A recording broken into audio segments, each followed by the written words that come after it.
ಮನೆಯಲ್ಲಿ ಸಕಾರಾತ್ಮಕ ಶಕ್ತಿ ಉಳಿಸಿಕೊಳ್ಳೋದಕ್ಕೆ ವಾಸ್ತುಶಾಸ್ತ್ರದ ನಿಯಮಗಳು ತುಂಬಾ ಮುಖ್ಯ. ಇವತ್ತು ಎಲ್ಲರ ಮನೆಯಲ್ಲಿ ಇರುವಂತಹ ಫ್ರಿಡ್ಜ್ ಕೂಡ ವಾಸ್ತುವಿನ ಪ್ರಕಾರ ಸರಿಯಾಗಿ ಬಳಸಿದ್ರೆ ಮನೆಯಲ್ಲಿ ಶಾಂತಿ, ಸಮತೋಲನ ಮತ್ತು ಸುಖವನ್ನ ಹೆಚ್ಚಿಸುತ್ತೆ. ಆದ್ರೆ ಕೆಲ ಸಾಮಾನ್ಯ ತಪ್ಪುಗಳು ನಕಾರಾತ್ಮಕತೆಗೂ ಕೂಡ ಕಾರಣ ಆಗಬಹುದು. ಇನ್ನು ಫ್ರಿಡ್ಜ್ ಅಗ್ನಿ ತತ್ವದ ಸಂಕೇತ ಆಗಿರೋದ್ರಿಂದ ಅದರ ಮೇಲೆ ನೀರಿನ ಅಂಶಕ್ಕೆ ಸಂಬಂಧಿಸಿದ ವಸ್ತುಗಳನ್ನ ಇಡೋದು ವಾಸ್ತು ಪ್ರಕಾರ ತಪ್ಪು. ಅಕ್ವೇರಿಯಂ, ನೀರಿನ ಸಸ್ಯಗಳು, ಮನಿ ಪ್ಲಾಂಟ್ ಮುಂತಾದ ವಸ್ತುಗಳನ್ನ ಫ್ರಿಡ್ಜ್ ಮೇಲೆ ಇಟ್ರೆ ಕುಟುಂಬದಲ್ಲಿ ಜಗಳ, ಆರ್ಥಿಕ ಸಮಸ್ಯೆಗಳು ಮತ್ತೆ ಮನಸ್ತಾಪಗಳು ಹೆಚ್ಚುವಂತ ಸಾಧ್ಯತೆ ಇದೆ. ಅದೇ ರೀತಿ ಔಷಧಿಗಳನ್ನ ಫ್ರಿಡ್ಜ್ ಮೇಲ್ಭಾಗದಲ್ಲಿ ಇಡೋದನ್ನ ತಪ್ಪಿಸಬೇಕು.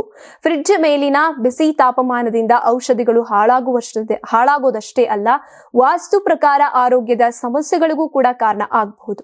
ತಾಪಮಾನ ಕಡಿಮೆ ಬೇಕಾದ ಔಷಧಿಗಳು ಇದ್ರೆ ಅದನ್ನ ಫ್ರಿಡ್ಜ್ ಒಳಗೆ ಇಡುವುದು ಸೂಕ್ತ.